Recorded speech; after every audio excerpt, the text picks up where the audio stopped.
Welcome to another calm and quiet evening with Bedtime Myths. Take a slow breath and let the softness of the night settle gently around you. Outside your window, the world has grown still. The sky stretches quietly above the rooftops. And somewhere in that vast, star-washed darkness, the ancient stories of Greece wait to be remembered. Tonight, we drift into one of the oldest and kindest tales. A story not only of strength, but of gentleness, redemption, and the quiet courage found in a restless heart. Tonight, we meet Hercules. Before the world whispered his name, before temples carved his stories into stone, there was only a peaceful cradle, beneath a wide, shimmering Greek sky. His mother, Alcmene, held him close, a gentle mortal woman, with eyes full of love, and the soft patience of someone who understood the weight of destiny. Long before it arrived, Hercules, as a baby, did not yet know the storms that awaited him. He only knew the warmth of his mother's embrace, the soft rhythm of her heartbeat, and the lullabies she hummed under starlight.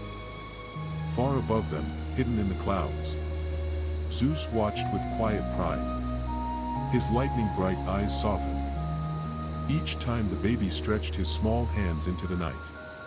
But somewhere else, in a place where moonlight never quite reached, Hera watched too. Her heart carried a storm no lullaby could soothe, a storm waiting for the perfect moment to break. One night, when the air was still, and Alcmene slept with her hand resting on the cradle's edge, two shadows slipped silently across the room. Two serpents, large, cold, and guided by Hera's unseen anger, slithered through the quiet house. Their scales glowed faintly in the moonlight. Their tongues flickered in the dark air as they neared the cradle. But baby Hercules opened his eyes, not with fear, not with confusion, but with the calm curiosity of someone who had not yet learned what danger was. He reached out his tiny hands, and with a strength impossibly gentle, stilled both serpents, as if quieting a pair of restless scarves. The house remained silent. The stars did not flicker, and somewhere far away, Hera's anger grew deeper. But the world had just witnessed the first breath of a hero. As years passed, Hercules grew like a sunrise, slow at first, then bright, then brilliant. His strength grew faster than his height. He lifted stones that grown men could not move. He ran through fields so quickly that grass bent behind him like rippling waves. And yet, his spirit was gentle. He laughed easily, helped neighbors without being asked, and found more joy in music and sunlight than in any kind of challenge. Villagers whispered legends about him, but Hercules paid no mind. He preferred the simple things: warm bread, the sound of goats bleating on hillsides, and the golden afternoons that smelled like honey and wild thyme. But destiny never stays quiet for long. And somewhere far away, Hera watched the boy's joy, with a heart still full of storms. One afternoon, a day bright with birdsong and warm breezes, a strange fog drifted into Hercules' mind. Not a fog of weather, but of thought, of emotion, of something quietly twisting inside him. Hera's influence wrapped around his heart, like cold mist around a mountain peak. Confusion swirled, memories blurred. The world around him tilted, then fractured. When the haze lifted, Hercules felt a sorrow too heavy for any young man to bear. He did not understand what was real and what came from the fog. He only knew he needed help. So he walked slowly, quietly, toward Delphi, where the oracle waited. The Temple of Delphi stood atop a silver mist mountain, its pillars glowing softly in the early morning light. Incense curled through the air, like pale silk. The stone floor hummed with ancient whispers. The oracle, a woman with soft, knowing eyes, sat before him, as though she had been waiting for this very moment.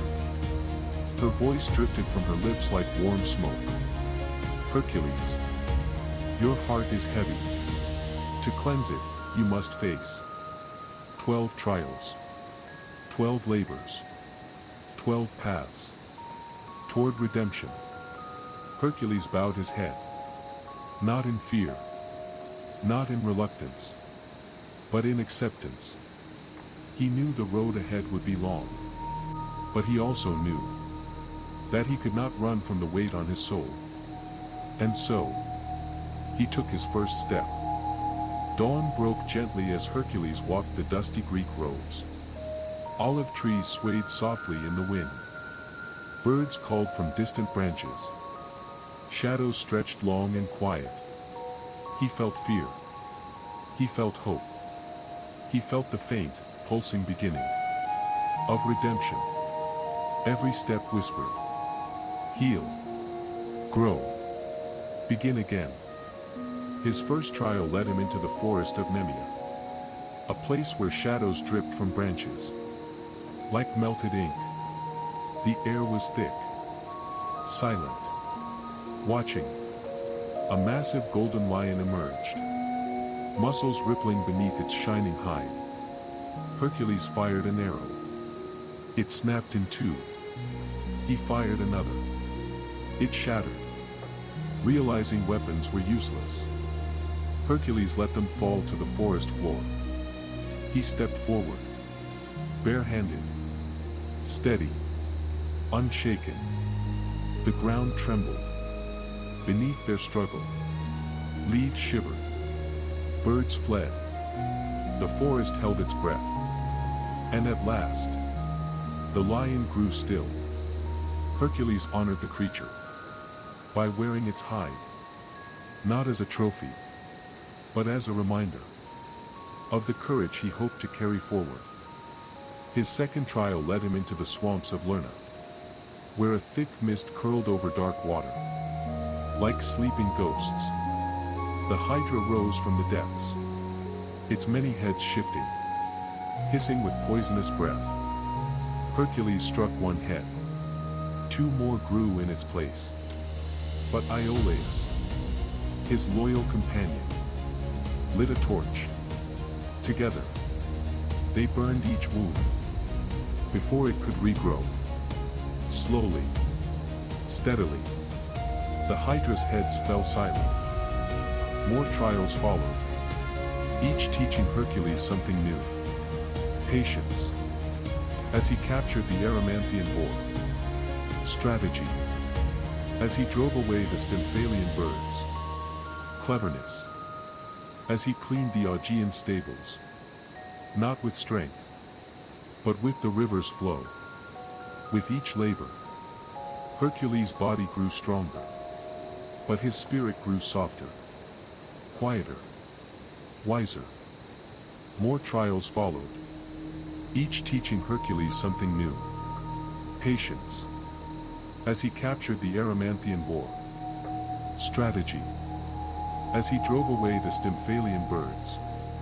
Cleverness, as he cleaned the Augean stables. Not with strength, but with the river's flow. With each labor, Hercules' body grew stronger, but his spirit grew softer, quieter, wiser. And now, as the night deepens, and the stars soften overhead, our story comes to a peaceful end. Let Hercules, strong, gentle, and full of redemption, rest quietly in your thoughts. May his journey remind you that even the heaviest hearts can find forgiveness. May his courage guide your dreams tonight. sleep well, and let the ancient myths carry you into calm and timeless rest.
you.